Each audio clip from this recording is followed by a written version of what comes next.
Hi all, എൻ്റെ പേര് ആഷ്ന ഇബ്രാഹിം. ഞാൻ Thodupuzha PWD building sub division ഓഫീസിൽ ഇപ്പോൾ സെക്കൻഡ് ഗ്രേഡ് ഡ്രാഫ്റ്റ്സ്മാനായിട്ട് വർക്ക് ചെയ്യണം. 2018 ഞാൻ എഞ്ചിനീയറിംഗ് പാസ് ഔട്ട് ആയതാണ്. ഡിപ്ലോമയ്ക്ക് ശേഷമായിരുന്നു ഞാൻ ബിടെക് ചെയ്തിട്ടുണ്ടായിരുന്നത്. പണ്ട് മുതലേ ഗവൺമെൻറ് ജോലി എന്നുള്ളത് മനസ്സിലൊരാഗ്രഹമായിരുന്നു. കാരണം എൻ്റെ പേരൻസ് രണ്ടാളും ഗവൺമെൻറ് സർവീസിൽ ഉണ്ടായിരുന്ന ആൾക്കാരാണ്. അങ്ങനെ 2018 ബിടെക് പാസ് ഔട്ട് ആയതിനു ശേഷം ഞാനൊരു 6 മാസം ഒരു പഞ്ചായത്തിൽ ടെമ്പററി സ്റ്റാഫായിട്ട് വർക്ക് ചെയ്തിട്ടുണ്ടായിരുന്നു. അങ്ങനെ ആ വർഷം തന്നെ ലാസ്റ്റ് എൻ്റെ കല്യാണം കഴിഞ്ഞു. ഹസ്ബൻഡ് വിദേശത്തായിരുന്നു. അപ്പോൾ കല്യാണത്തിന് ശേഷം ഞാൻ ഹസ്ബൻഡോട് വിദേശത്തായിരുന്നു. അങ്ങനെ 2019 നവംബറിൽ ബൾക്ക് വേക്കൻസി ഉണ്ടായിരുന്ന ഒരു third grade PWD irrigation third grade overseer exam വന്നു. അത് എഴുതാനായിട്ടാണ് ഞാൻ ഹസ്ബൻഡിൻ്റെ അടുത്ത് നിന്ന് പോരുന്നത്. 2 ദിവസമായിരുന്നു എനിക്ക് പഠിക്കാൻ സമയം കിട്ടിയിട്ടുണ്ടായിരുന്നുള്ളൂ. ആഗ്രഹം ഉണ്ടെങ്കിൽ ഞാൻ അതിനായിട്ട് ട്രൈ ചെയ്തിട്ടുണ്ടായിരുന്നില്ല ആ സമയത്തൊന്നും. അങ്ങനെ 2 ദിവസം പഠിച്ച് ഞാൻ ആ എക്സാം അറ്റൻഡ് ചെയ്തു. ആ എക്സാമിന് അത്യാവശ്യം സ്കോർ ചെയ്യാൻ പറ്റിയിട്ടുണ്ടായിരുന്നു. 2 ദിവസം പഠിച്ചുള്ളെങ്കിൽ അത്യാവശ്യം സ്കോർ ചെയ്യാൻ പറ്റിയിട്ടുണ്ടായിരുന്നു. അപ്പോൾ എൻ്റെ മനസ്സിലൊരു ആഗ്രഹം വന്നു, ഒന്ന് ട്രൈ ചെയ്ത് നോക്കണം, പഠിച്ച് നോക്കണം എന്നുള്ളൊരു ആഗ്രഹം വന്നു. അപ്പോൾ ആ എക്സാം കഴിഞ്ഞ ഉടനെ തന്നെ നമുക്കൊരു PWD ഇറിഗേഷൻ തന്നെ അസിസ്റ്റൻറ്റ് എഞ്ചിനീയർ എക്സാം വന്നു. അപ്പോൾ അത് ഒരു 3 മാസം ഗ്യാപ്പ് ഉണ്ടായിരുന്നുള്ളൂ ആ എക്സാമിന്. അപ്പോൾ ഒരു ക്രാഷ് കോഴ്സിന് ജോയിൻ ചെയ്യാന്നുള്ള ഒരു മൈൻഡ് വന്നു. അങ്ങനെ ഞാനൊരു ഇൻസ്റ്റിറ്റ്യൂട്ടിൽ ക്രാഷ് കോഴ്സിന് ജോയിൻ ചെയ്തു. 3 മാസം അത്യാവശ്യം നല്ലൊരു എമൗണ്ട് ഫീസായിട്ടുണ്ടായിരുന്നു. അങ്ങനെ അവിടെ പോയി നിന്ന് ഒരു 3 മാസം കണ്ടിന്യൂസ് ആയിട്ട് പഠിച്ചിട്ടുണ്ട്. രാവിലെ ഡെയിലി ബേസിസിൽ ക്ലാസ്സുകളുണ്ടായിരുന്നു.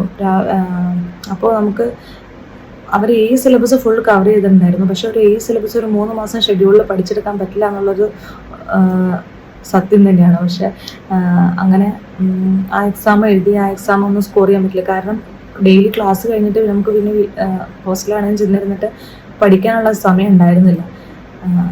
അതുമാത്രമല്ല ഒരു സിലബസ് നമുക്കൊരു 3 മാസം ഷെഡ്യൂളിൽ തറവായിട്ട് പഠിക്കാനും പറ്റില്ല.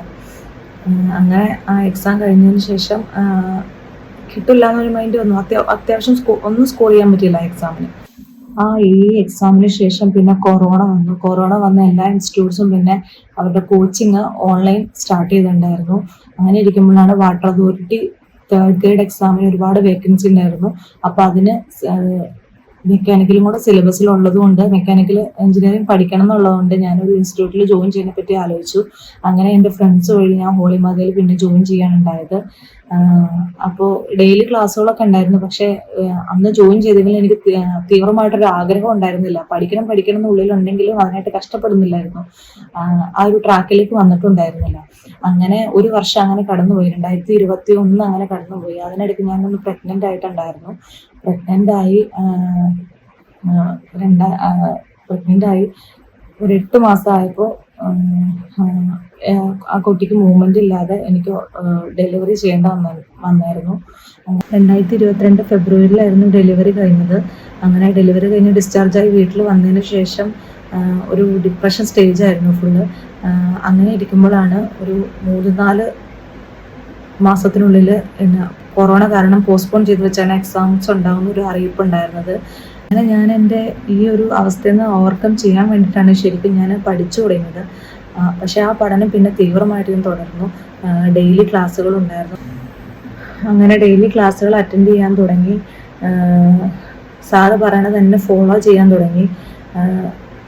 കാര്യം മുന്നേ ഒക്കെ പഠിച്ചിട്ടുണ്ടെങ്കിലും PSCക്ക് വേണ്ടി ട്രൈ ചെയ്തിട്ടുണ്ടെങ്കിലും എങ്ങനെയാണ് പഠിക്കേണ്ടതെന്നുള്ളൊരു ഐഡിയ പൂർണ്ണമായിട്ടില്ലായിരുന്നു. അങ്ങനെ സാറിൻ്റെ വ്യക്തമായ ഗൈഡൻസ് ഉണ്ടായിരുന്നു. ഡെയിലി സാറിൻ്റെ മോട്ടിവേഷൻ ക്ലാസ്സുകൾ ഉണ്ടായിരുന്നു. അത് ഭയങ്കര ഒരു പ്രചോദനമായിരുന്നു ആ സമയത്ത്. എല്ലാ ദിവസവും ഒരു 5 മണിക്കൂർ ക്ലാസ്സുകൾ ഉണ്ടായിരുന്നു, രാവിലെയും വൈകിട്ടുമായിട്ട്. ആ ക്ലാസ് അറ്റൻഡ് ചെയ്യും. പിന്നെ ഒരു ടാർജറ്റ് വയ്ക്കുമായിരുന്നു. ഒരു ദിവസം ഇത്ര പോർഷൻസ് അല്ലെങ്കിൽ ഇത്ര സബ്ജക്റ്റിൻ്റെ ഇത്ര പോർഷൻസ് പഠിക്കുന്ന ഒരു ടാർജറ്റ് വയ്ക്കുമായിരുന്നു. അങ്ങനെ ആ ടാർജറ്റ് അച്ചീവ് ചെയ്യാൻ നോക്കുമായിരുന്നു ഡെയിലി. അത്രയൊന്നും പറ്റാറില്ലെങ്കിലും മാക്സിമം നമ്മുടെ കഴിവിൻ്റെ മാക്സിമം നമ്മൾ ശ്രമിക്കുമായിരുന്നു ആ സമയത്ത്. അങ്ങനെ 4 മാസം കണ്ടിന്യൂസ് ആയിട്ട് പഠിച്ചിട്ടുണ്ട്. ഒറ്റ ദിവസം പോലും റെസ്റ്റ് എടുക്കാതെ കണ്ടിന്യൂസ് ആയിട്ട് പഠിച്ചിട്ടുണ്ട്. പിന്നെ നമ്മൾ നമുക്ക് കുറേ കഴിയുമ്പോൾ നമുക്ക് ബോറടിക്കും. അതായത് പഠിച്ചത് തന്നെ ഇങ്ങനെ പഠിച്ചുകൊണ്ടിരിക്കുമ്പോൾ നമുക്ക് ഭയങ്കര ഒരു ബോറടി ഫീൽ ചെയ്യും. അപ്പോൾ സാറിൻ്റെ മോട്ടിവേഷൻ ക്ലാസ് കേട്ട് കഴിഞ്ഞാൽ അതിനൊരു പ്രചോദനമായിരുന്നു. നമുക്ക് വീണ്ടും പഠിക്കാനുള്ളൊരു ആഗ്രഹമായിരുന്നു. സാർ എപ്പോഴും പറയുന്നൊരു കാര്യമുണ്ട്, നമ്മൾ 4 വർഷം ഒരു സർട്ടിഫിക്കറ്റ് കോഴ്സിന് വേണ്ടി പഠിച്ചു, ആ ഒരു സർട്ടിഫിക്കറ്റിന് വേണ്ടിയിട്ട്. പിന്നെ എന്തുകൊണ്ട് നിങ്ങൾക്കൊരു വർഷം ഈ PSC ജോലി എന്നുള്ളൊരു കാര്യം അച്ചീവ് ചെയ്യാൻ വേണ്ടിയിട്ട് മാറ്റി വെച്ചുകൂടാന്ന് സാർ എപ്പോഴും അങ്ങനെ ചോദിക്കായിരുന്നു. മുന്നേ ഒക്കെ PSC എക്സാമിന് പോയിക്കൊണ്ടിരുന്ന എങ്ങനെയാണെന്ന് വെച്ചാൽ നമ്മളൊരു നോട്ടുണ്ട്, ആ നോട്ട് ഫുൾ ബൈ ഹാർട്ട് പഠിക്കും, എന്നിട്ട് പോയി എക്സാം എഴുതാം, സ്കോർ ചെയ്യാൻ പറ്റില്ല, അങ്ങനെയായിരുന്നു. പിന്നെ ഇവിടെ വന്നതിന് ശേഷം എങ്ങനെയാണ് പഠിക്കേണ്ടതെന്നുള്ളൊരു വ്യക്തമായ ധാരണ വന്നു. ഒരു പോർഷൻ പഠിക്കുമ്പോൾ നമ്മുടെ കയ്യിലുള്ള എല്ലാ സോഴ്സിലും അതേ പോർഷനിലുള്ള എല്ലാ പോയിന്റ്സും ഒരുമിച്ചാക്കി അങ്ങനെ എല്ലാ സോഴ്സിൽ നിന്നുള്ള നോട്ട്സ് എടുത്തിട്ടായിരുന്നു പഠിച്ചുകൊണ്ടിരുന്നത്. പിന്നെ എക്സാം എഴുതുമ്പം ഒരു ടൈം മാനേജ്മെൻറ്റ് എന്ന് പറയുന്നത് ഭയങ്കര ഇമ്പോർട്ടൻ്റ് ആണ്. ആ ടൈം മാനേജ്മെൻറ്റ് അച്ചീവ് ചെയ്യാൻ പറ്റുമായിരുന്നു. കാരണം ഈ എക്സാം എടുത്തപ്പം കുറേ ക്വസ്റ്റ്യൻ പേപ്പേഴ്സ് നമ്മൾ ആൻസർ ചെയ്തിട്ടുണ്ടായിരുന്നു. 1 മണിക്കൂറിൽ ഒരു PSC എക്സാം എങ്ങനെയാണോ നമ്മൾ അറ്റൻഡ് ചെയ്യണത് അതേ ഒരു പാറ്റേണിൽ ഡെയിലി എക്സാംസ് ഉണ്ടായിരുന്നു. അങ്ങനെ അത് കുറേ ദിവസം പ്രാക്ടീസ് ചെയ്തുകൊണ്ട് നമുക്ക് ആ ടൈം മാനേജ്മെൻറ്റ് നല്ലപോലെ ചെയ്യാൻ പറ്റുമായിരുന്നു.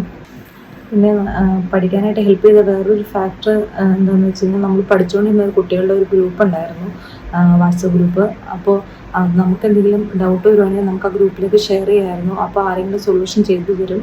അങ്ങനെ അവർക്ക് എന്തെങ്കിലും ഡൗട്ട് ഉണ്ടെങ്കിൽ അവർ ഗ്രൂപ്പിലേക്ക് ഷെയർ ചെയ്യുമ്പോൾ നമ്മളത് സൊല്യൂഷൻ കണ്ടുപിടിക്കാനായിട്ട് നോക്കുമായിരുന്നു. അത് ഒരുപാട് ഹെൽപ്പ് ചെയ്തിട്ടുണ്ട്. എൻ്റെ സിസ്റ്റേഴ്സ് 2 പേര് സിവിൽ എഞ്ചിനീയറിംഗ് പാസ് ഔട്ടാണ്. അപ്പോൾ അവരോട് ഞാൻ എപ്പോഴും സാർ ഉപദേശിക്കുന്നവരെ തന്നെ ഞാൻ ഉപദേശിച്ച് കൊടുക്കാറുണ്ട്.